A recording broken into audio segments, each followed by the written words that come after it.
In this video, I'm going to do a complete walkthrough of the Nikon D3200 video settings. I'm going to go through all the video-oriented settings on this camera, talk about which one I choose and what everything does, and then hopefully after you watch this entire video, you'll have the knowledge and settings to record some awesome looking videos with the Nikon D3200. Now, if this video helps you out in any way, it would really help out my channel if you went down, dropped a like, left a nice comment, and subscribed to this channel. It'll help to push this video as well as my channel to new audiences and help me make more videos like this in the future. Alright, so I don't want to waste your time anymore. Let's just get right into the video. Alright, so let's hop right into the menu here. First things first, of course, power on the camera, and then go right into the menu. So this is going to be specifically the best video settings. Now, I did also make a best photo settings tutorial, which goes over all of these settings, and that will be linked down in the description, and if it's not out yet, it will be soon, so please consider subscribing and staying tuned for that. But again, this is going to be specifically video settings, which on this camera is actually a pretty short list, so this should be a pretty quick video as well.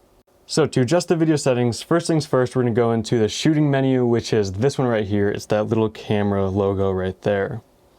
Once we get into the shooting menu, we're going to scroll all the way down to the next page, and then go right down to movie settings, this option right here. Press OK on that, and there's 4 options in here. So first things first is frame size and frame rate.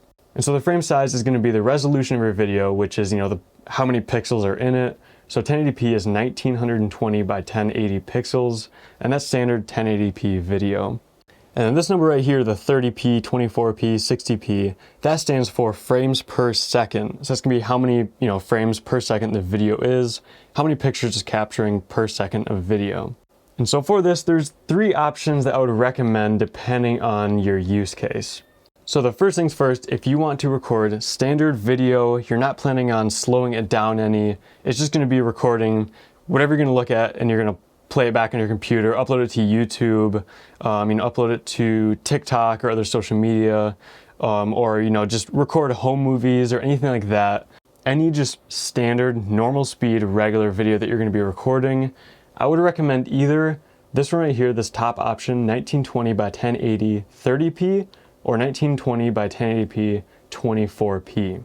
Now, there isn't much of a difference between these. Of course, this is 24 frames per second and 30 frames per second, so it's only a 6 frame per second difference. And if I'm speaking honestly, I don't think you'll notice much of a difference between these. However, 24 frames per second is typically what movies are filmed in. It's a little bit more stuttery, it's not as smooth.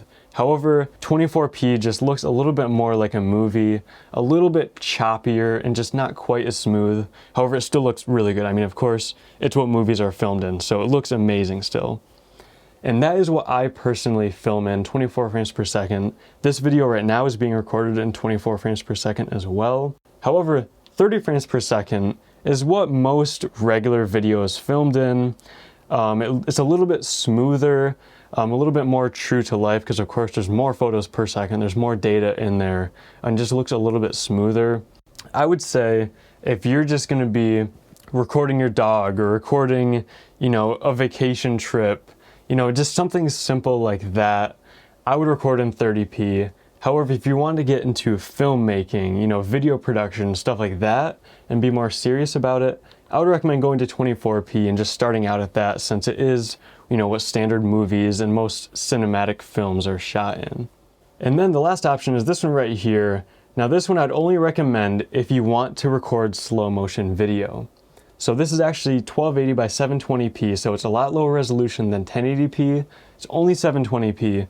However, it records at double the frame rate of this top one. So 60 frames per second will allow you to slow it down in slow motion in your editing software. And it'll be a nice smooth looking slow motion. It'll look really good. And if these you slow down to 24 or 30, they're going to be really choppy, and they won't look good at all if you try to make them into slow motion. So again, I would recommend this one right here, 1280 by 720p 60p, only if you're recording slow motion. Whenever you're done recording slow motion and you want to record regular videos again, always switch back up to one of these two. And then this one down here, that's 640p. I wouldn't even recommend that. It's just going to look absolutely terrible. So personally, I'm going to keep mine at 1920 by 1080 at 24p.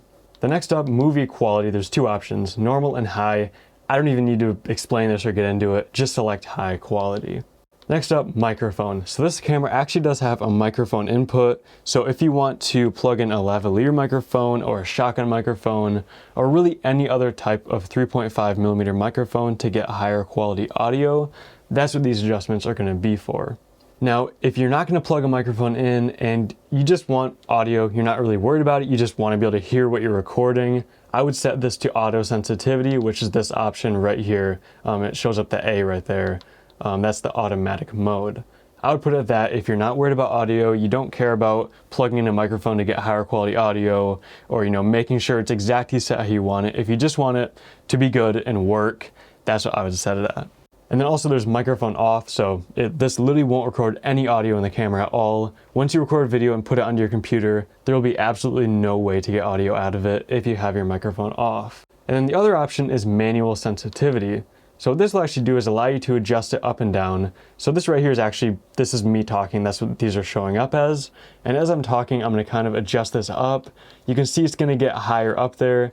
The red and the yellow means it's really loud and it might be slightly distorted once it gets to the red. And of course down here it means it's barely picking up any audio at all. And so you can adjust between 1 and 20 to essentially get it exactly where you want it.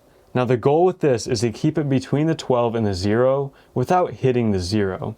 So let's say I'm talking right now, it's kind of just getting to that 12, now it's getting just past it a little bit. This is personally what I would keep it at. You can see it's almost getting to that 0, but not quite, and it's also staying above that 12 as well. So those are the microphone quality options. I usually keep this at manual and then adjust it when I need to, for whatever scene or shot that I'm recording. And then last but not least is this option right here, and this is manual movie settings.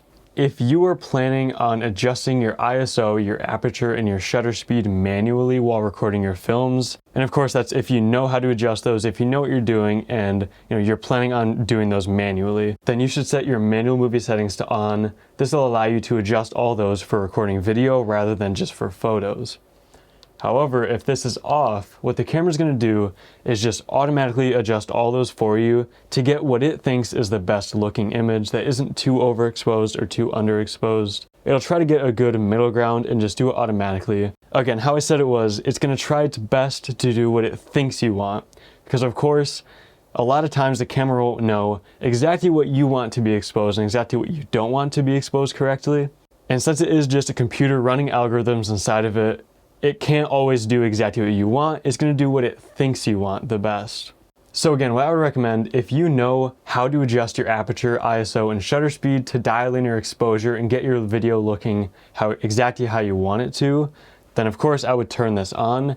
However, if you don't really know about that stuff, if you have this in an auto mode already, and you just really aren't comfortable adjusting that manually, then I would set this to off, and the camera is going to do all of its adjustments automatically as soon as you hit record. And so that is it for the video settings menu. Now there's actually one more setting I want to adjust, but again, all of these other settings will be in my other video, which I'd still recommend watching, just so that you can dial all these in for your photos as well. So the last thing we're going to adjust with this is this AF area mode, or autofocus area mode. And then this one down here, which is for live view / movie. So this is going to be your autofocus mode for recording videos. So go ahead and select that, and there's a couple different options you can choose here. So first of all, face priority will have a box you can move around that it'll autofocus on. So essentially whatever's in that box, it's going to focus on whenever you focus your camera. So face priority will have that, but also if there is a face in the screen, if there's, anywhere in this screen here when you're looking at something, if there's a face in there, it'll prioritize the face over what else is in that box. So, let's say you have your autofocus box in this top right corner and there's a car over there that you're focusing on. It'll focus on that car as long as there's nobody in the scene. However, as soon as somebody walks into the scene and their face is visible, it won't even care about the car anymore. It'll go straight to the face and it'll prioritize that over what you have that box set to. And now this is actually what I personally keep this on, because a lot of time I'm recording myself or recording videos of other people, and then if I'm not, it's obviously gonna just not prioritize the face and it'll prioritize whatever the box is that have the autofocus set on. All right, next up, wide area autofocus. So this will have a pretty large box on the screen that you can move around, essentially like in face priority, except now it won't prioritize faces. It'll just have this box that you can move around to pretty much tell the camera where you want it to focus on. So I'm going to give you a quick example. Actually, we'll select wide area autofocus mode and then go into this live view movie setting. Then you can see it's this red box right here, and I can move it around with these to wherever I want to, and the camera will try to focus on only what's inside of that box. But then if we go to normal area autofocus, it'll be that same box, however, it'll just be a lot smaller now. So now it's this really small box that you can move around, and it'll focus on whatever's inside of that box.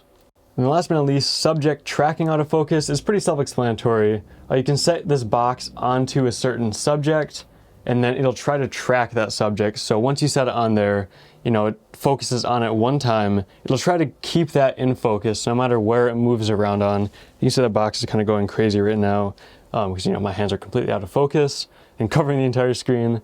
But if you select that on a certain object and then move the camera around, or if the object moves around, it'll try its best to follow the object around and always keep focus on it.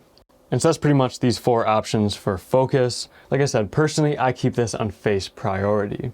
Now, if you have any questions about these autofocus settings or any settings in this entire camera, what you can actually do is go to highlight one. So let's say I'm confused about what subject tracking autofocus does.